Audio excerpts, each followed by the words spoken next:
looking, throwing in the end zone. Montana, touchdown, John Taylor. Young to the air, Young to Jerry Rice, touchdown San Francisco. Young stumbles on the way back and fires up the middle. Pass is caught by Owens. Hello and welcome to the 49ers Plus podcast. I'm your host, Al Moriello, and this is your source for the most objective 49ers discussion and analysis, plus timely and entertaining sports and pop culture topics. And today we're going to be talking about the 49ers hiring Nick Sorensen as the defensive coordinator, but also bringing along Brandon Staley as assistant head coach and lending some defensive advice. We're going to be talking about some player rumors about Brandon Aiyuk, Chase Young, and unfortunately Zach Wilson. Going to be talking about the combine overall, what the 49ers or positions the 49ers have had their eye on in terms of interviews, legacy 49er players that are coming out in the draft. I have some thoughts there. And then looking at 49ers free agents who I think the 49ers should bring back and those that I think should just be able to test the free agent market and go elsewhere. In the plus section, going to be talking about Chris Mortensen of ESPN passing away earlier this week at the age of 72. His impact, along with those of that generation, 80s and 90s, growing up getting into football, and that impact that it's had on the game overall. Recently watched The Marvels and Aquaman 2. I have thoughts on both movies. And Batman Joker Year One, a recent 3-issue arc in the Batman main series. I have thoughts on that as well that I want to share. But like always, it starts with the Niners, so let's get right into it. Let's talk Niners.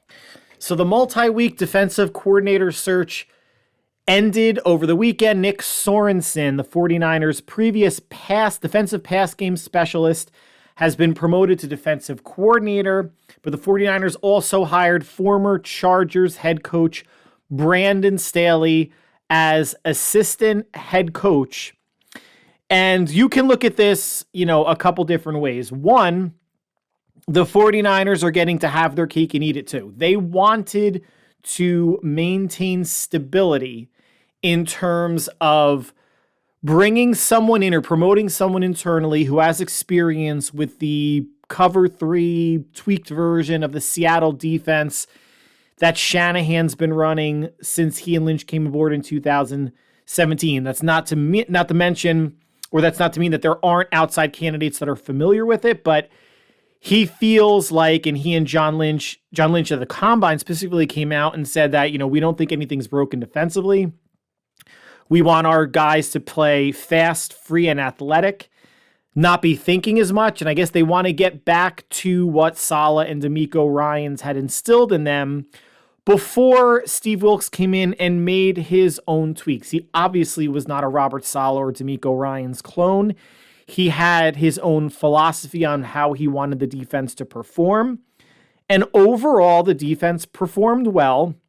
The Niners-Vikings game was on last night on NFL Network, and of course I turn it on at the end of the second quarter when Steve Wilks sends a zero blitz basically at Kirk Cousins, who hits Jordan Addison on a touchdown to go up 16-7 at the half. But remember, Charvarius Ward had that ball basically wrestled out of his hands, or it could have been an interception, or worst case scenario, just batted down, because it was third down, would have gotten the Vikings to punt, and the Niners would have been going into halftime down only 10-7. But regardless, the Super Bowl was not necessarily the nail in the coffin for Steve Wilks. I think it was a culmination of things throughout the season that led Shanahan to a decision to move on from Wilks and eventually settle on Nick Sorensen. Now, I was of the camp of saying and thinking, well, wow, they're interviewing for multiple weeks. The internal candidates were candidates last season. Why were they not good enough then, but good enough now? We're really saying that an extra year being a linebackers coach, D-backs coach, passing game specialist is really going to make the difference for them to become a defensive coordinator? But I guess it either did or they couldn't really get who they wanted to. Now, and a couple things have come out in the past, 3 to 5 days that the 49ers had interest in Chiefs defensive coordinator Steve Spagnuolo. His contract was up after the Super Bowl.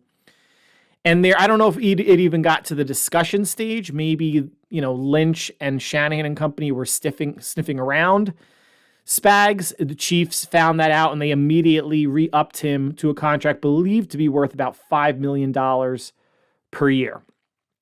So Spags is off the table. Then, in no particular order, it sounds like Shanahan reached out to Belichick and Belichick just had no interest, at least based on something I read. That was never going to happen. Pete Carroll was never going to happen. Mike Vrabel was never interviewed. Jeff Ulbrich was considered defensive coordinator for the Jets under Robert Saleh, former Niner DC. Jets were not going to let him leave. Even if he was given the title defensive coordinator and associate head coach or assistant head coach, that was not deemed a promotion enough that Ulbrich could just up and leave. The Niners would have had to give compensation to the Jets. I don't think it ever got to that discussion point, but the Jets were not going to let him leave, especially the way that the defense really kept him in and carried most games and won a couple games for the Jets, with the offense being such a disaster without Aaron Rodgers. Niners defensive back coach Daniel Bullocks interviewed, and the 49ers had 2 additional outside candidates beyond Brandon Staley. And let's just say it for what it was, man.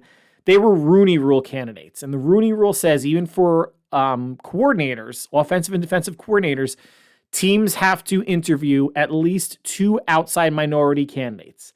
And they achieved that by interviewing Chiefs defensive back coach David Merritt and the Raiders safeties coach Gerald Alexander. I don't want to be so cruel sounding that they really didn't have a shot, but it is interesting, that after these 2 minority candidates were interviewed, the Niners then hired Nick Sorensen. I'm sure they were qualified candidates and hopefully one day will become defensive coordinators, but it definitely smelled like a Rooney Rule satisfaction. So let's get to Brandon Staley before we talk about Nick Sorensen. So Brandon Staley, one really good year in the Rams where he had the defense ranked basically almost number 1 across the board. He is a disciple of Vic Fangio, who likes to run a 3-4. And that might have been the reason why the Niners just did not go with Staley. There'd be too much adjusting to what the 49ers have been doing. And even though Nick Sorensen's only been with San Francisco since 2022, so 2 full seasons, he at least has seen firsthand for 2 years what the Niners have been running, what they're trying to achieve defensively. But bringing Brandon Staley in as an assistant head coach, and if you want to call it a defensive consultant, and maybe adding some wrinkles to game plans, I think is fantastic. That's why I said they had their cake and eat it too. Remember, last year, Anthony Lynn was the assistant head coach and was it the running backs coach or something, assistant offensive coach? The Niners are filling that empty assistant head coach spot. This year, they just happen to be doing it with someone on the defensive side of the ball versus Anthony Lynn, who's on the offensive side. And this is a bit of insulation for San Francisco, where you have a more veteran defensive mind in Brandon Staley, a first-time play caller in Nick Sorensen. And that was my worry or question in last week's podcast. This is a win-now team. Do you want to turn over the play calling reins to a first-time defensive play caller? And the answer that Shanahan and Lynch had was sorta. Because Sorensen, I guess he'll be on the sidelines calling the plays, and Staley might be in the booth overseeing or looking down on the field and maybe calling down what he's seeing up top. Not that it would drastically affect a game plan during a game unless the Niners are getting blown out in like the first half. But to have a more senior set of eyes and maybe even another sounding board for Kyle, even though Staley's a defensive guy, when Kyle's getting stupid about getting away from the run, being too stubborn with the pass, not putting anybody else in a Debo-like role if Debo's not in, with that Debo-centric offense that they're running, or even McCaffrey if he misses time, maybe it could be a sounding board to bring Shanahan back to maybe not reality, but to logic, to being prudent, to leaning on what's working and not trying to get a little bit too cute, which he does at times. And of course, if you're going to bring in someone like this, I don't think Nick Sorensen should be looking over his shoulder. I don't think Brandon Staley's going to be undermining him in any way. But let's just say Nick Sorensen isn't cut out for this job, that he flops. Then you have Brandon Staley who could come in and call plays. And he'll be through, they're not going to fire Nick Sorensen week 1. If he struggles month 2 of the season, I could see Shanahan making a move. But by then, Staley will be with him through OTAs, through training camp, through preseason, and the first week of the regular season. Again, let's just say October 1st, things go to shit, and they decide to get rid of Sorensen. At least then Staley has had time to acclimate. Or if it happened later, November 1st, December 1st, playoffs, whatever, Staley's not coming in fresh, expecting to do it all himself, even though he would be leaning on defensive coaches that are there, that are being carried over. It's the backup plan. It's the safety net if this Nick Sorensen thing doesn't work out. I am cautiously optimistic and actually feel better, and so should you, that they have a veteran defensive mind there should the new play caller falter. And just quickly on Nick Sorensen, like I mentioned, he was with San Francisco since 2022. He was the Jaguars special teams coordinator in 2021, and he was with the Seahawks for 7 years, 2013 to 2020, in a variety of roles. So again, someone with experience in that Seattle cover 3 type defense. And to put an exclamation point on Seattle, the Niners recently hired former Seahawk linebacker KJ Wright as assistant linebackers coach and quality control coach. Hey, former athlete, former player in the system, maybe somebody that can get the linebackers juice, not like Dre Greenlaw needs any help getting excited, but someone else that understands the system. More brains, the better. Now let's go to less brains, talking about rumors that are out there that basically, and these are reputable media people. These aren't your run-of-the-mill, I'll take a shot at myself, podcasters, content creators, people on Twitter that just post ridiculous shit. I mean, literally ridiculous shit just for engagement for no reason at all. But there's a report that regarding Brandon Aiyuk, the 49ers plan to address his contract after free agency. All right, listen, I'm in the camp that all this Brandon Aiyuk news is a big nothing burger. If you want to quote Major League manager Lou Brown, I'd like to see if we could stick around and give them all a nice big shit burger to eat. And who'd be eating the shit burger? Anybody that thinks Brandon Aiyuk is going to get traded. Cause he's not. We went through this nonsense with Deebo Samuel 2 years ago when he was being linked to the Patriots among other teams. The Niners aren't going to pay Deebo. They're not going to pay. They paid him. This is not a rebuilding team. This is not a team where you get rid of valuable young, and I'm going to underline that. Can I verbally underline? I don't know if I can. Stress it. Valuable, talented, young pieces for a team that's in the middle of its Super Bowl window, and it's a window that's not going to stay open forever. No team's window stays open forever. At some point, Patrick Mahomes is going to get hurt or retire. At some point, Brady had to leave the Patriots. I mean, their window was open for 20 years. That's absurd. But if Purdy keeps on the trajectory that he's going, their window could be open for as long as Purdy is healthy and effective with the 49ers. I think that's fair to say. And they have to obviously get creative in a year or two when Purdy is up for a new contract to flesh out a talented team around him. But if it's true that the Niners are waiting until after free agency, it's curious from a 49er standpoint. One, because after free agent, let me back up. One, extending Aiyuk frees up more money for free agency. And based on updated numbers, based on overthecap.com or Spotrac, the Niners are somewhere between $300,000 and $3.4 million over the salary cap. And they need to be under the cap by March 13th and relatively moderately under the cap, more under the cap, to start signing their own free agents or other free agents. And extending Aiyuk could free up as much as $10 million. But they're going to wait until after free agency. And it may be Aiyuk wanting to wait to see what other receivers get. And the first receiver domino fell when Buccaneers receiver Mike Evans signed a 2-year, $52 million contract. I think it was $35 million guaranteed. So average annual value of $26 million. People are saying, well, if you could trade Aiyuk, you can get a first-round pick, and then you can draft a receiver.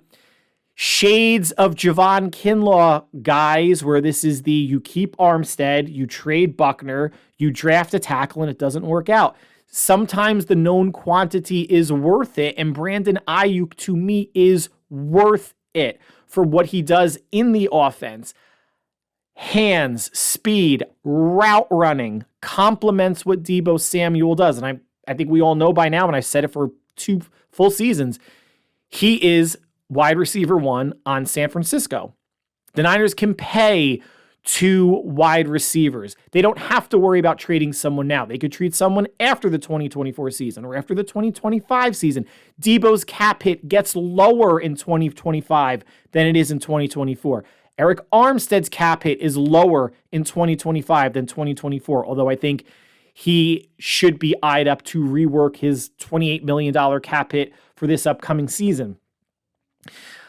But if Jamar Chase gets a contract, if T. Higgins gets a contract, he was franchised. Justin Jefferson, and you already have Tyreek Hill making $30 million annually. You have Cooper Kupp making 26. Deebo's making, I think, 23.8 or 24. Aiyuk is going to fall in that range, somewhere between, say, $23 and $26 million a year. He's not going to get Tyreek Hill money. He's not going to get Justin Jefferson money or Jamar Chase money. Again, should they get contracts in the next month or say even 3 months if they wait until training camp. And just because Aiyuk doesn't get signed in March or April or May does not mean, they're going to trade him. They're going to trade him. Sometimes the Niners have a history of this stuff going to training camp, like it did with Bosa last year, and even Deebo 2 years ago in 2021 or 2022 when he came in not in shape. I mean, he should have been working out. There's a difference between working out on your own and working out with your football team in OTAs and training camp, etc. Big nothing burger, big shit burger. Aiyuk will be re-signing no matter what you hear or read otherwise. Just know it's nonsense. Trading Brandon Aiyuk gets the 49ers farther away from the Super Bowl in 2024 than if they keep him. Full stop. Chase Young. Here was the headline. The 49ers have some interest in bringing Chase Young back. Yeah, no shit. You could walk outside and look out and go, well, it might rain today or it might not. Those are your 2 options. There's nothing in between. It could drizzle, it could mist, it could hurricane, but it's either going to rain or not. And of course they should have some interest in Chase Young. No shit. They shouldn't be bidding against themselves. They can go out there and say, hey, Young, see what you can get. If the market's not there for you and you want to come back on a 1-year prove-it deal, great. But that 1-year deal is almost like a franchise deal, depending on how much they guarantee. And if he's going to, want close to $10 million on a 1-year deal after coming over for San Francisco, having 2.5 sacks during the regular season and 1 during the Super Bowl, 3.5 sacks for half a season. Do the math. That's 7 sacks in a full season. Is that worth it? I don't know for around $10 million. Could you say maybe he makes a leap in year 2? Maybe. But I would be okay letting Chase Young go. Remember, and if he does sign a decent contract with another team, the Niners could be in line for a maybe 4th or 5th round compensatory pick in next year's draft. Yes, they gave up a 3rd. If you want to say he was a piece that helped him get to the Super Bowl, I won't argue with that with you tremendously, but he didn't have the impact that I think Lynch and Shanahan thought he would have. He was not anything close to a game wrecker. And last but hopefully least, Zach Wilson, backup quarterback for the Jets. Headline being, San Francisco is an intriguing trade option for the Jets and Wilson? No. And did I say no? One, it's Zach fucking Wilson. Like, no need. Two, whoever trades for him would owe him $5.45 million on his contract, even if the Niners could cut that in half and have the Jets eat it just to get rid of Zach Wilson. The fact that the Niners would be giving a pick and paying a couple $1 million for Zach Wilson would make me sick to my stomach. Zach Wilson could go somewhere as maybe an option. And I think the kid still does have talent. He's in the exact same situation as Sam Darnold. Jets weren't that good. Sam Darnold failed, went to Carolina, got a little bit better, didn't really show all that much in San Francisco because he only really played the last game of the season against the Rams. I do not want Zach Wilson anywhere near this team. Neither do Jet fans don't want Zach Wilson anywhere near their team. Could he perform better on a team that's more talented and can protect him more? Sure. But he's not worth $5.4 million. He's not worth $2.4 million. The Niners need to come back cheap at quarterback. And if it's I'm okay with bringing back Sam Darnold if it's cheap, or Nate Sudfeld, who got cut 2 years ago, was with the Lions to make room for Brock Purdy. If they can get him for $1 million, I'd be okay with that. Or bring Brandon Allen back on the same contract, about a vet minimum. And or maybe draft a developmental quarterback as your QB3 or as your practice squad quarterback that you can elevate at any time, because QB3 and practice squad quarterbacks, they're basically getting the same amount of snaps, close to zero. And I don't think anybody is going to pluck a rookie practice squad quarterback off of anybody else's roster, at least not initially. And if you're afraid of that, that's going to happen at some point, then you can elevate him to the active roster and you would be okay. But just say no matter where you fall in the election in November, Democrat, Republican, whatever. Just say no to Zach Wilson. No matter what team in the NFL you are, just say no to Zach Wilson. Combine. Today's March 5th. I don't know if it's wrapping up. Really haven't watched, much of it because it's a bunch of, 20-year-olds, 21-year-olds running around in underwear, and it makes me feel slightly uncomfortable watching something like that. But for all you borderline college pedophiles out there, knock yourself out. Keep on watching. But it is amazing how many social media scouts are out there, but, saying, oh, I went to the combine and I'm posting times and this guy looks good and fast. And guys, you have no idea what you're looking at. It's great that you're going to the combine. It's great that you feel like you're part of something and feel like you have more of a voice or a say about things than you do. But I find it laughable. The vast majority, not everybody, of course not everybody, the vast majority of these social media self-important posters have no idea what's going on with college football. They couldn't really rank or evaluate a tackle or a receiver or a defensive end, a linebacker, safety, quarterback if their life depended on it. And they keep saying, this is my draft sleeper. This is my draft crush. Again, guys, you don't know shit from shit. It's okay. There are actually people out there, scouts that follow these players weekly, monthly, that are actually traveling to home games, watching them practice, whose opinion you guys ridicule because, oh, they're just a scout. And what are you? You're someone like me with a microphone that just decides, I'm going to go to the combine and watch in an empty stadium. Fantastic. I love the self-importance. I'm self-deprecating, if you didn't realize that. I'm not putting anybody down. I know where I stand. Other people, an inflated sense of self. It's pretty awesome. But back to the Niners, they met with 10 offensive linemen, 9 of whom have experience playing tackle in college. Gee, do you think they're tipping their hand at all? Now, who could fall to them at the bottom of the first round, assuming they don't trade up? Now, they are projected to have 11 picks. They are not going to make 11 picks because 11 rookies are not going to make this team. So I would imagine when all is said and done, they make somewhere between 7 and 9 picks. So they could trade up from 31 into the mid 20s, low 20s, if there's a tackle falling that they really, really like. So who could potentially fall in that range or to them? Georgia tackle Amarius Mims, Arizona tackle Jordan Morgan, Duke tackle, but is probably going to slide into guard Graham Barton when he enters the NFL, Kingsley Sumataya from BYU, a tackle, and Patrick Paul, a tackle from Houston. The last two, Kingsley and Patrick Paul, will probably be there at 31. And Jordan Morgan very well may be as well. But if they want someone like Mims, they would probably have to move up. Graham Barton, I don't think the Niners would move up for a guard. They don't really pay guards. I don't think they're going to move up for a guard and give up draft assets. They would for a tackle, but Barton is slated to have a better fit or a better shot at guard in the NFL than tackle.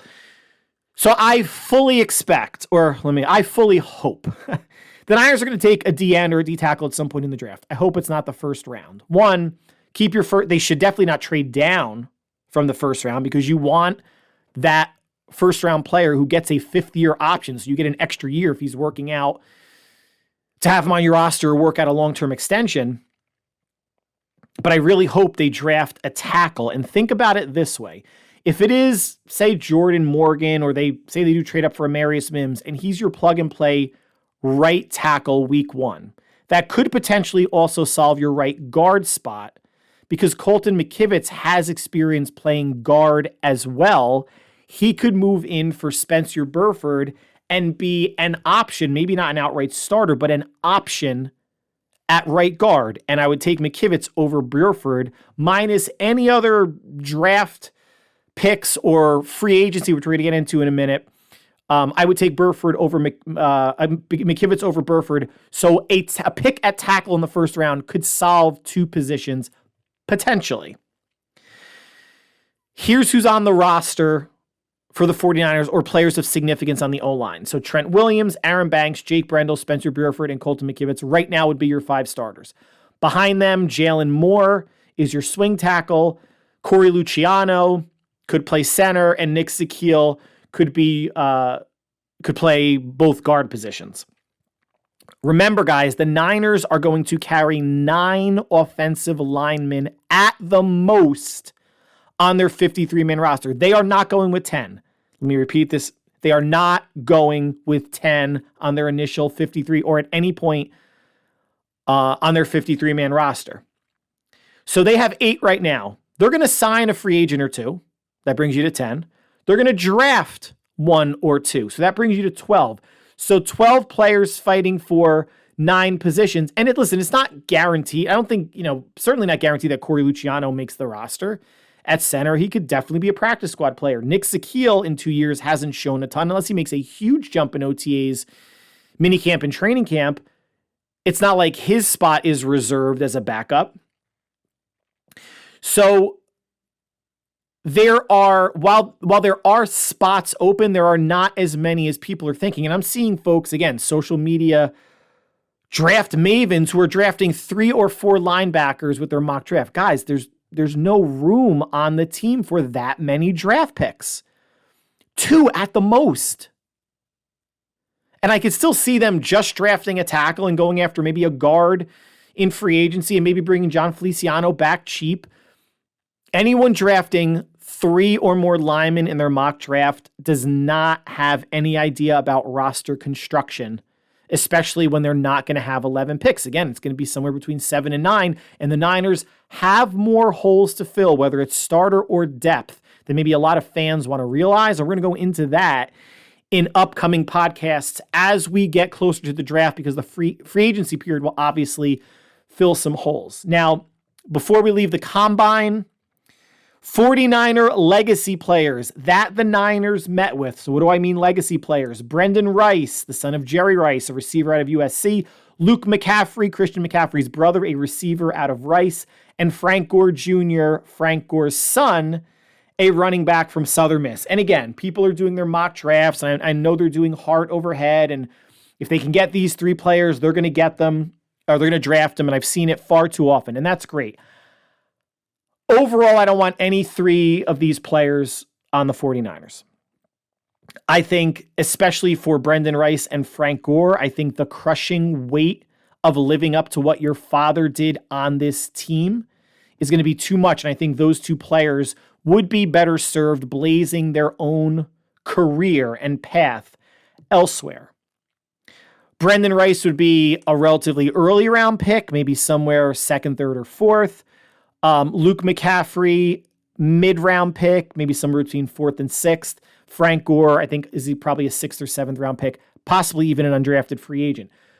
Of the three, I could see Luke McCaffrey getting drafted. Not because McCaffrey hasn't been with the Niners as long as Jerry Rice or Frank Gore was, but I think where he profiles as a 4th or 5th receiver, again, assuming they bring back Juwan Jennings, he's receiver 3. I would imagine one of Ronnie Bell or Danny Gray sticks. There could be a need for a receiver like a Luke McCaffrey, cutting his teeth on special teams, learning the craft from his brother.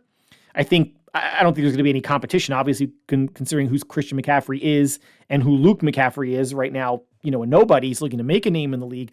I think he makes the most sense for this team. Brendan Rice has the measurables, but he hasn't produced all that much in college. Started out in Colorado, 2 years at USC. And Frank Gore is a smaller version of his dad. Frank Gore's like 5'7" or 5'8", 185 pounds. Not to say that there's not a role for him in this league, but I don't think with McCaffrey, with Mitchell, with Jordan Mason, I fully expect the Niners to add a running back 6th or 7th round or an undrafted free agent to have maybe 4 on the roster or 3 on the roster, 1 or 2 on the practice squad in case of injuries. But I don't know if Frank Gore is the right fit. He produced at Southern Miss. His last 2 years, he really did. And for folks out there that are not up with stats or following players, Luke McCaffrey had a better receiving college career than Brendan Rice did, especially in their last 2 years, respectively. Luke McCaffrey actually started out as a quarterback at Rice. Not a starter, but he was getting some playing time. But he had a better junior and senior season at Rice, receptions, yards, and touchdowns, than Brendan Rice did at USC. For what it's worth.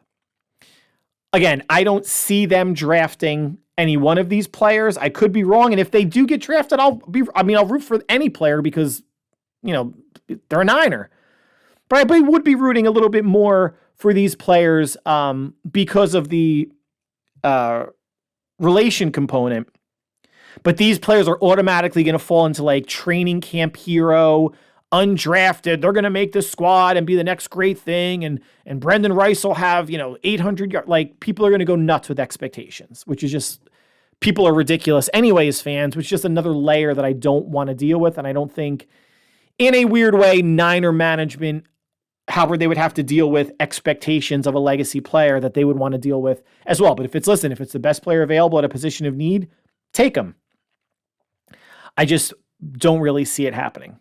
Now let's conclude the 49er section of the podcast with free agents that I can see staying or going. And we're going to start off with the offensive line. 3 free agents: tackle Matt Pryor, guard Ben Barch, and guard center John Feliciano. Jalen Moore, as I mentioned, is pretty much entrenched right now as the swing tackles, and Matt Pryor was not active for any of the playoff games. I think he goes. I think Ben Barch is an interesting person to bring back on maybe a low money deal. He's just a guard, which isn't a bad thing, but he doesn't have super flexibility. But they did sign him off the Jaguars practice squad midseason to their 53-man roster, and they did have him active for the vast majority of games since he was brought to the team. So, and a young prospect, only in his, I think, third or fourth year.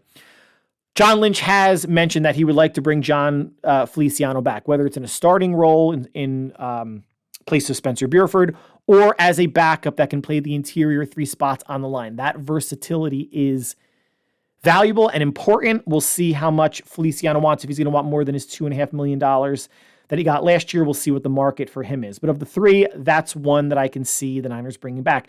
Tight ends Ross Dwelley and Fred Warner. In a perfect world, neither come back. They don't utilize Dwelley as a tight end, as a receiving option, and Charlie Warner is only a blocking option.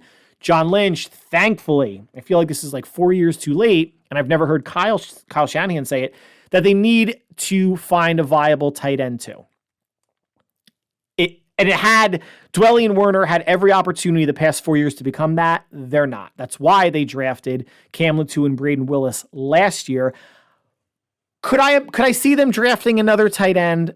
Absolutely. If there's someone super talented in even as early as the 2nd round, but maybe the 3rd round, 4th round, that they feel like can contribute, sure. But do you really think Kyle Shanahan wants to go into a Super Bowl year with George Kittle, a rookie, a second-year player who was on IR all year, and a second-year player in Braden Willis who really didn't play all that much?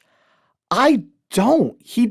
Shanahan is not comfortable with rookies. He's not comfortable playing or trusting rookies. So I would see someone like, the name that pops to mind, I'm not saying they're going to sign him, but a Jonnu Smith from Atlanta got released. I could see a veteran tight end being the most viable backup option to Kittle. Because if Kittle gets hurt or misses time, is Shanahan really going to trust a rookie, a second-year player, or basically a red-shirted rookie in Cam Latu to step in for him as a starter? I don't see it at all. So I think they go the free agent route for tight end 2, but I could also see them drafting a tight end. And if that person can beat out either Latu or Braden Willis, great. Then you got your 4 tight ends, no harm. Wide receiver, Ray McLeod, Chris Conley, and Juwan Jennings. Of those 3, bring Juwan Jennings back, work out a multi-year deal, a fair, modest, maybe between $2 and $3.5 million a year. Remember, he's only averaging 26 receptions per season.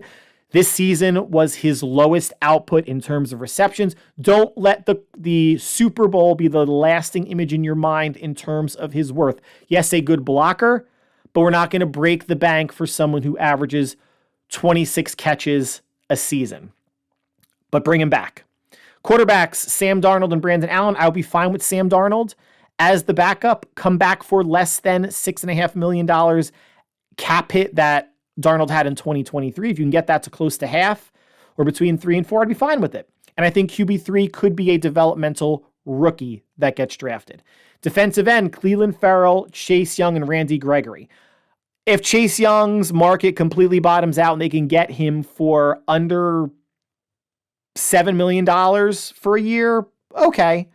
Randy Gregory, again, the Broncos had signed him before they traded him to San Francisco to like a $14 million deal for 3 years, which was ridiculous. He's not worth anywhere near that. He's worth a quarter of that, if anything. But of those 3, I think Cleveland Ferrell has the best chance to come back. He is coming off of a leg or a knee injury. He'll obviously be healthy, or he should be healthy by training camp. He can set the edge. He's not a pure burner as a pass rusher, but that's where you could bring someone else in free agency or the draft to work with Bosa, second-year player Robert Beal. Hopefully Drake Jackson turns into something coming off of his injury.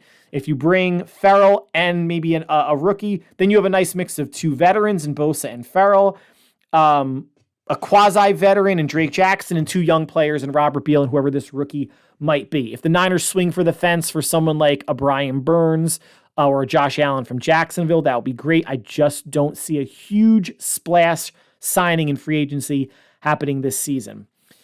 Defensive tackles, Javon Kinlaw, Sebastian Joseph, and Kevin Givens. If Kinlaw wants to come back on vet minimum, great. Anything more than that, no. He did have a nice bounce-back season, and I hope his injury concerns are behind him, but I'm over Javon Kinlaw. Kevin Givens, a nice rotational piece, but he was making like $2.7 million last year. I think you can get a rotational piece for cheaper. Of the 3, I will take Sebastian Joseph. He's the oldest of the 3. I think he's going to be 28 or 29. Has experience with Brandon Staley with the Chargers, even though Staley released him. But I think he may be the best chance at a run-stuffing defensive tackle of the 3. Again, I'm not saying these are players I want back, but if I'm choosing between players in these groups of Kinlaw, Givens, and Joseph, I'd want Sebastian Joseph. Linebackers, Demetrius Flanagan-Fowles and Oren Burks. I think they can move on from both of those players. Guys, Aziz Al-Shire is not coming back, not for the amount of money that he wants and deserves. Oren Burks could come back.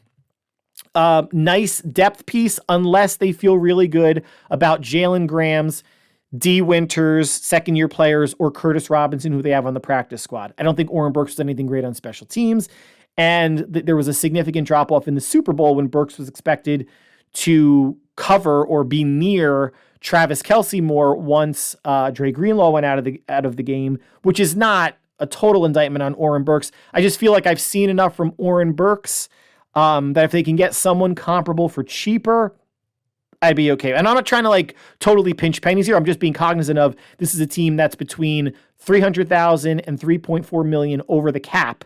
They can't just say, hey, Feliciano, here's 4 million. Jennings, here's 4. Darnold, here's 4. Like, they have to be cost conscious to a certain degree. And linebacker, where they do have players right now, and they're not sure, how quickly Greenlaw can heal, I would say start the pup list. That's my conservative estimate. Linebacker's not a super pressing need to spend a decent amount of money on. And cornerbacks, Isaiah Oliver got released, Logan Ryan, Terrence Mitchell, all gone. No one is coming back. So between now, this is going to end the 49ers section of the podcast. Between now and when we speak again, it could be a day or two before free agency starts. Free agency officially starts on the 13th, but I believe the legal tampering period, don't hold me to this, but I believe it starts the weekend before. So this upcoming weekend, there's always a couple days before free agency actually starts where you can start signing, players to contracts, or gets announced and it's not official until the 13th. So between now and then, the Niners have to get under the cap, right? I mean, there's no choice. They have to get under the cap. It's just a matter of how far under do they want to go. Are they going to release or rework someone like Armstead to free up between, say, like 10 and 18 million? What are they going to do with Kyle Juszczyk? They could free up money. Are they going to extend someone like a Fred Warner, a Charvarius Ward, a George Kittle? There are options. Samuel's not going anywhere. Debo's not going anywhere. Brandon Aiyuk's not going anywhere. Anything that anything that people out there say, well, they're going to trade this player or that player, and it's still a good player and it's still a young player that can help this team win a Super Bowl, they are not going anywhere this year, guys. It's going to make the team worse. So I expect the core to come back almost fully this year. I mean, again, if someone like an Armstead is, I don't think they're going to release him, but I think they just have to lower that cap number. They're going to make another run at it this year. And then after 2024, then you can start talking about and maybe making harder decisions, because solely Brock Purdy's salary is going to make those hard decisions happen. But between now and then, look for some releases, look for some contract, hopefully just contract restructures or complete reworkings of the contract to get the Niners maybe in the $10 to $20 million under the cap range, so they can make some initial signings of their own free agents and some outside free agents. And maybe there is someone completely under the radar, a big name piece like a Javon Hargrave last year, like a Charvarius Ward 2 years ago. That could be a big name piece that the Niners could add. I don't see it. I think the big add or continuation is going to be Aiyuk. And why that's great is because he's a number one receiver. He's talented. He deserves his money, and it lowers his cap hit for 2024. So that concludes the 49ers section of the podcast. Stick around. We're going to be talking about Chris Mortensen, unfortunately passing away this week, 80s and 90s NFL reporters, how important they were. We're going to talk the Marvels and Aquaman 2 and Batman Joker Year 1. Stay with us. It's plus time. So earlier this week, Chris Mortensen, longtime ESPN reporter, passed away at the age of 72 years old, battling cancer, had, I believe it was throat cancer, was off the air for a while, came back, seemed to be doing okay, but unfortunately has passed away at the age of 72 years old. And he has been a staple on ESPN and NFL coverage since the late 80s. And myself being, a kid of the 80s and 90s, late 80s when I, really started getting into football and then all throughout the 90s and beyond.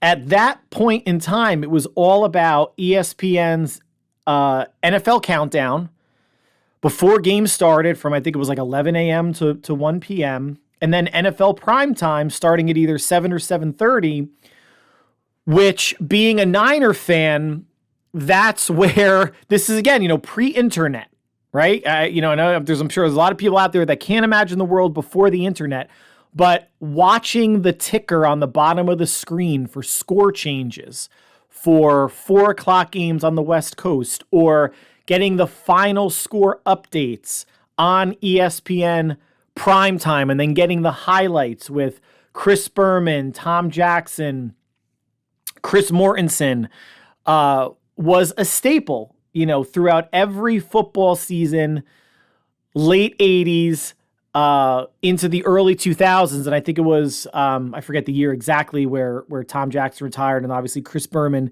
has come back to do it on ESPN Plus with Booger McFarland. But for those of you close to my age, and not saying those of you that knew of Chris Mortensen from the past, 10 years, but what someone like a Mortensen did for the league, the breaking news, the reporting, and there are others that are still reporting.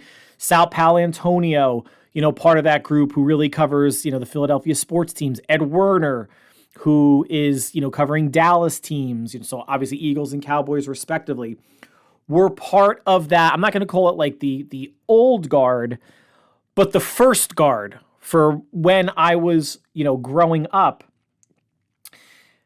And then that extends to, I'm just kind of thinking back, inside the NFL in the 80s and early 90s, Len Dawson, Nick Bonacani, Gary Myers, the reporter then, who is still a reporter now. And that's where Chris Collinsworth got his start. He was doing interviews and pieces like that on Inside the NFL before becoming an analyst with NBC. Peter King, another one. He actually just retired last week. He was with Sports Illustrated for 40 years. And I grew up in New Jersey in a town called Nutley. And Peter King in the 90s was living in Montclair, New Jersey, next town over. And I was fortunate enough to meet him. I think this was either the summer of 1997 or the summer of 1998, where if anyone's familiar with the area, there's a golf course in Montclair, and it's right off of Route 3 East. Used to have an NFL players, golf event or charity every year. So one year, myself and one of my buddies from college I wound up getting Jerry Rice and Brett Favre's signature on the same football, which was pretty cool. And this was the summer after Jerry Rice tore his ACL. So again, I don't remember if it was, the NFL season starting in 97 or 98, but I was fortunate enough to walk back from, I don't know if it was the last hole or one of the holes with Peter King. Just him and I talking football, talking where I live. I was going to college in Scranton, Pennsylvania at the time, but I was from Nutley, next town over.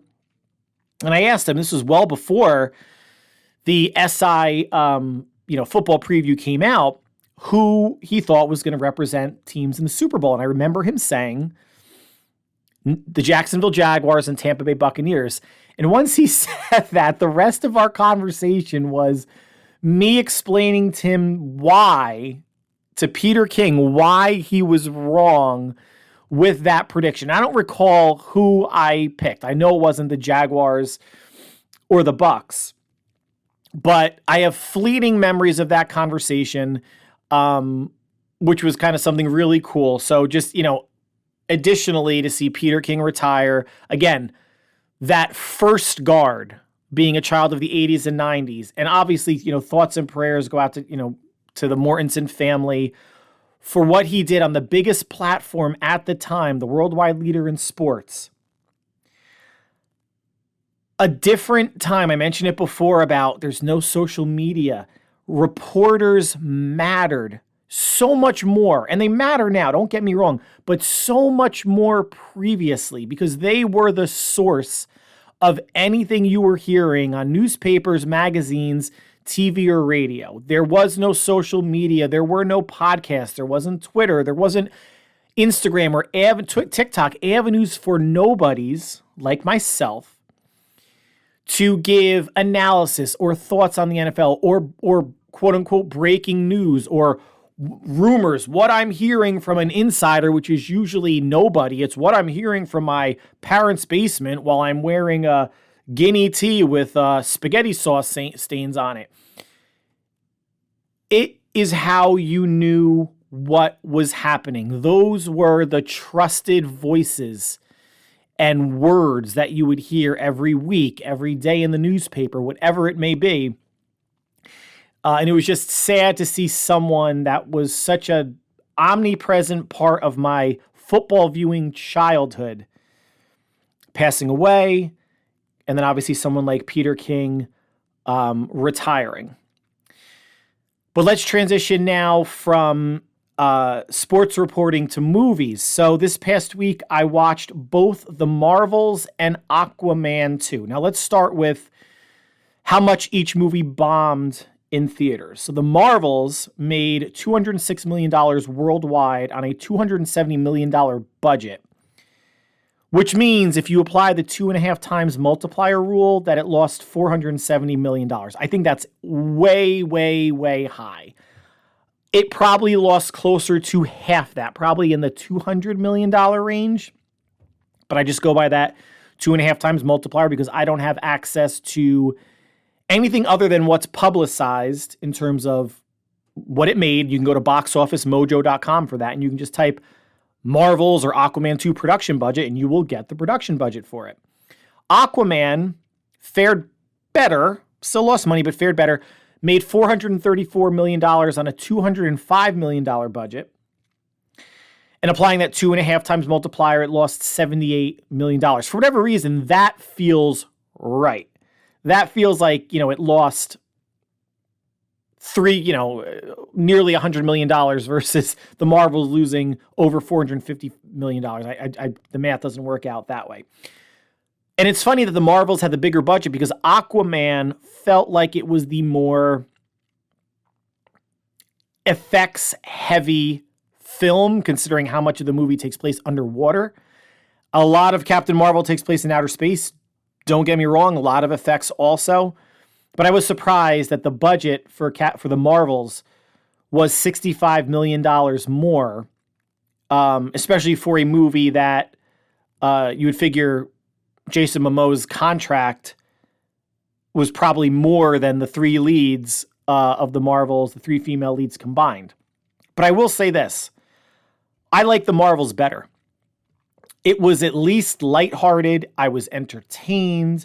They had a really interesting scene in the beginning, how the three leads come together because something winds up happening and they're able to switch their powers. And when they use their powers, they switch positions in space and time. So if Captain Marvel's somewhere and Ms. Marvel uses her powers in Jersey City, New Jersey, they swap out. So until they figured out how to control that they had some really interesting and cool action sequences there. There was a fun scene that got a lot of heat unnecessarily on social media. They go to a planet where the population communicates by singing. Didn't last all that long, wasn't distracting. It was kind of interesting and fun. The problem that the Marvels runs into is the threat, the big bad, was a female Kree alien who I believe took the place of Ronan the Accuser after he was killed. And then in Captain Marvel, Brie Larson, Captain Marvel, goes to the Kree homeworld of, Hala, and winds up destroying the supreme intelligence brain that's ruling the Kree, and that really made the Kree homeworld go to shit. The sun burnt out, there was droughts and famines, people dying. She thought she was helping them, she wasn't. This new person, and I can't even remember the name of the female villain from the Marvels, was trying to, use a jump port where ships can kind of jump forward in space, like kind of hyperspace, to steal the sun from one area. They wanted to steal the sea from another planet. And the Marvels had to stop her. But she didn't feel like this humongous threat. And no one's going to feel like a Thanos or a Galactus or anything, huge in these one-off movies. But it just felt like a little ho-hum. Regardless, the chemistry of the actresses, Samuel Jackson as Nick Fury in it, there were fun moments that made it feel more like fun escapism fantasy than Aquaman. Aquaman 2, The Lost Kingdom, it's essentially the second Thor movie. And if you saw that, Thor: The Dark World, that's where Thor decides to free his brother Loki to help kill the Dark Elves who laid siege to Asgard and killed Thor's mother. Aquaman decides he needs to free his brother Ohm to deal with Black Manta, who was the villain from the first movie, so a lot of recycled shit going on here, and to defeat him and prevent the Lost Kingdom from reemerging, which it does. That bad guy, main villain, looked like crap. It looked like one of the walking tree characters from Lord of the Rings, or actually like an evil version of Groot from Guardians of the Galaxy. Boring movie. Amber Heard, who's Queen Mara, married to Aquaman, she's in the movie for about 15 minutes, and she probably has, I think, maybe 10 speaking roles, speaking sentences. And I don't know if she was cut out of the movie because of all that drama that was going on with Johnny Depp at the time, but she's married to Aquaman. She's the queen of Atlantis, so she's ruling Atlantis while Aquaman is taking care of their baby on land. You would think that would be reversed, that the mother would want to be, or they would do some sort of a timeshare, but really weird opening scene where they're trying to make it funny, where Aquaman's changing Aquababy's diaper and he pees in Aquaman's face, and then Aquaman sits down with his father and they toast to single parents. I'm like, well, you're not a single parent. Like, where the hell is your wife? And sometimes she's sleeping in their house, and sometimes it was a mess, and I'm sure a lot of it, or some of her parts were cut because of, again, that whole Johnny Depp issue that she had. But I don't think she's going to care because she made $2 million off of being in a movie for at most 15 minutes, and that's before any sort of bonuses that she might have gotten based on how the movie performed, although based on how it performed, I can't imagine she got any bonuses. So long story long, I mean, these are two movies that really didn't need to get made, but it goes to show that a bad movie that Aquaman 2 was, The Lost Kingdom, was a bad movie, but a bad movie with female leads, and it was Jason Momoa and I forget the name of the actor who plays his brother Ohm, because it wasn't, you would expect maybe Aquaman to team up with his wife for this threat, but they wanted no part of Amber Heard. Even a B-plus list actor and really a C-list actor leading this movie makes more than twice as much as a movie that was better and more entertaining with 3 female leads. Again, I am not misogynistic. I am not sexist. I know people that say, well, if I'm not sexist, like then they have to be sexist. No. I'm pragmatic. I'm a realist. If you're going to have a movie led by females, it needs to be exemplary to significantly turn a profit, like Wonder Woman 1 was. That's the best DC movie that the DCU made in the Scott Snyder era. So basically everything up to Aquaman. Then they're going to turn it over to James Gunn and Peter Safran for Superman and whatever else they're going to be doing. Wonder Woman was a fantastic movie. Wonder Woman 84, Wonder Woman 2 didn't bomb because it came out during COVID. It was bad. You go from the main villain being Ares, an actual god of war, to the Mandalorian, Pedro Pascal, as a frumpy Spanish or Hispanic dude that can just talk wishes into existence. Like, that's ass trash. It was it had entertaining parts, and then you had obviously, was it Kristen Wiig played, was it Cheetah or Cheetara? I forget which one of those is actually a Thundercat and which one, I think Cheetah is the actual Wonder Woman villain. Bad movie. If Wonder Woman 2, and now COVID did hurt it financially, but that movie would have done poorly even without COVID. If a good Wonder Woman movie came out post-COVID, it would make Guardians of the Galaxy 3 like money. But you can't have an all-female lead with a mass story, and you're in the efforts of diversity and inclusion. Studios just need to be okay with losing a lot of money, because that's what's going to happen if you don't have a fantastic director, a or 2 fantastic lead actors or actresses, and obviously a great story. And the Marvels was trying to set up a Young Avengers movie. So at the end, one of the end credits scene, Kamala Khan, Ms. Marvel, meets up with Kate Bishop, who was the female apprentice to Hawkeye from the Hawkeye series. And I'm forgetting the name of the actress who plays her. She was in Pitch Perfect and the Hawkeye series. That's not going to get off the ground. Although that could be a fun movie that maybe could appeal to young people. But again, you have to build a banger of a script. You have to keep the production costs to $50 million. And whoever's playing Kamala Khan shouldn't demand that much. I'm blanking on the actress name who played Hawkeye's female apprentice. You can maybe do it. It doesn't have to be this effects-laden extravaganza if you know you've gone that route before and it hasn't turned a profit for you. A Young Avengers movie could do well. You have to keep it significantly under $100 million. You don't need, and again, Madam Web must show you that, again, 65 to 70% or more of the viewing audience for comic book movies is male. Females don't want to see female superheroes. They'll go see an assortment of superheroes. And if you have a good-looking male superhero, great. That's only going to benefit if you have a, Chris Hemsworth or Chris Evans or, whoever else is, playing these characters. Madam Web is going to benefit from the perverts of various ages wanting to sneak into a theater in the back and jerk off to Sydney Sweeney. That's it. Women don't care about women superheroes. I'm not going to say all. I'm going to say the majority, and the majority could be starting at 51%, but I think it's probably closer to 70, 75% don't. And Sydney Sweeney made a joke about Madam Web when she hosted Saturday Night Live on Saturday. She's like, oh, you may know me from shows like Euphoria, but you definitely have not seen me in a movie like Madam Web, because nobody did. Cool that she can kind of poke fun at herself. And I think hopefully Dakota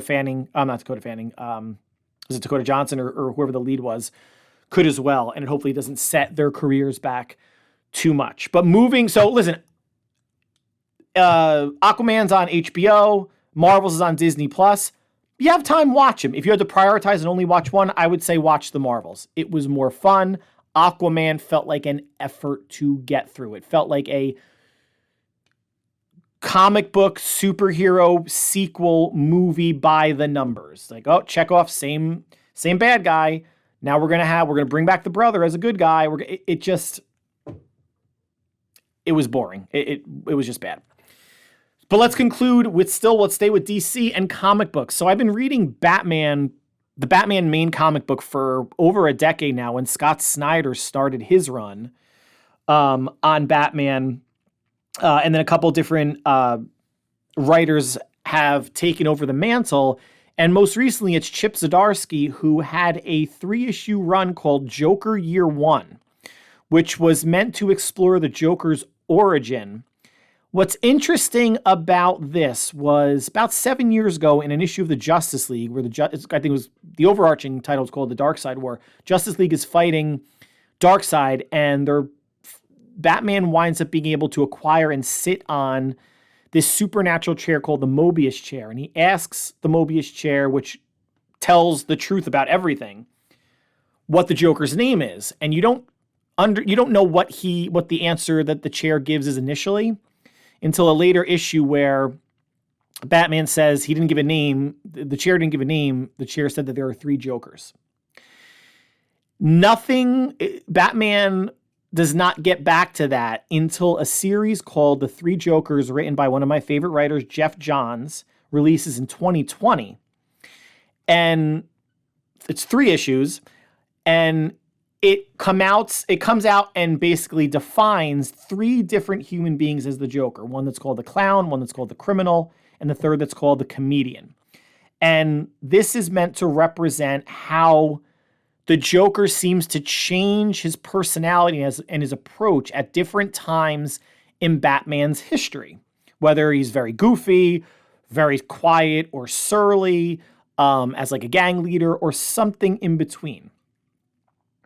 Batman 3 Jokers, I think, was really well done. Now, it's part of its Black Label, so it technically exists outside of the main Batman and DC continuity, which gets reset every 5 years anyway. So no, regardless, you could just read it as a fun and well done read and look at the Joker as three different people. And those Jokers do have interactions with each other throughout the 3 issues.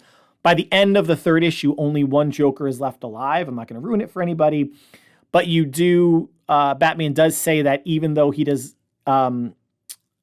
even though people think that no one knows the Joker's identity, Batman has known it since a week after the Joker came on the scene, and he did not reveal the identity and wanted to keep the Joker's wife and child safe. So they relocated them out of Gotham City into someplace else. And the Joker's wife, who never called her husband the Joker, but we don't know what the name was, does not know if her husband is alive or not, but they're under protection, whether it's the FBI, CIA, whatever, they're out of the picture. Really well done, 3 issues. You can buy the compilated version on eBay or Amazon for not all that much. Well done. But this run in Batman, Joker Year 1, starts off with a Joker, and I'm going to use air quotes here, killing 2 other versions of himself, which could be a nod to what happened in 3 Jokers, or it could be the Joker killing 2 parts of his personality. It leaves that option somewhat open. That happens in the first 3 pages of the first part of Joker Year 1. And again, that's a three-part arc as well. So that was a nice nod to what Jeff Johns did, what Chip Zdarsky as the writer wanted to do, and how you could take it either way. The basic story about this, it kind of jumps back and forth in time, basically between Joker Year 1 and the present, or maybe even the future of Gotham City. And in the future, Joker releases a laugh toxin on the world that turns the vast majority of people into like Joker clones, with the big red smile. Winds up happening to the Bat family. So Nightwing, Robin, Batgirl, others that are part of the Bat family. And Batman has to save them. And he battles with Joker, and Joker winds up essentially beating Batman, but then gives him the cure to the toxin, which is essentially a bat's squeal. So essentially the sounds that a bat makes is what cures everybody. And Batman / Bruce Wayne realizes at the end of the arc, that the Joker could have won at any time, could have potentially killed him at any time. How brilliant he is, much of a psychopath, that the Joker is basically playing with Batman and doesn't want to kill him. And, Batman's not going to kill Joker. They're just going to lock him up in Arkham Asylum. Joker will escape, and they'll go through this tap dance over and over again. And the comic also did introduce the idea that the Joker was trained by one of the people who wind up training Bruce Wayne as he was becoming Batman. And this person was apparently wronged by Bruce Wayne in some sort of recent comic book that I didn't read. So when he stumbles upon the Joker basically crawling out of the vat of acid at Ace Chemicals, he kind of takes him under his wing. He teaches him how to fight, how to control his mind, how to create and control different personalities within him, which again is a nod to the Joker, there not being 3 Jokers in the mainline DC universe. It's just 3 personalities, 2 of which the Joker killed. So it was a very eye-opening origin story for the Joker, however long this sticks until the next reset of the DC universe continuity. Again, it was a 3-part arc, Joker Year 1, and that was preceded by Batman 3 Jokers, which I think is, I'm not going to say it's required reading, but it's good reading. It's just a very interesting, quick compiled read. You could probably get it on eBay or Amazon for, maybe $15. And again, it's written by Jeff Johns, who's one of my favorite comic book writers. But that concludes the podcast for this week. I want to thank everybody for listening. As always, for taking time out of your busy schedule to make us part of your listening routine. being recorded on a Tuesday. We won't speak again until maybe Monday, March 11th or March 12th. 13th kicks off free agency, so I would love to have a podcast before that, and it'll go over, hopefully, any salary cap savings by any moves the Niners have made and or any signings San Francisco has made during the legal tampering period, along with any big signings from other clubs being kicked off by the Tampa Bay Buccaneers re-signing Mike Evans to a 2-year, $52 million contract. So between now and then, stay happy, stay healthy, and stay safe, and we will talk soon. Take care.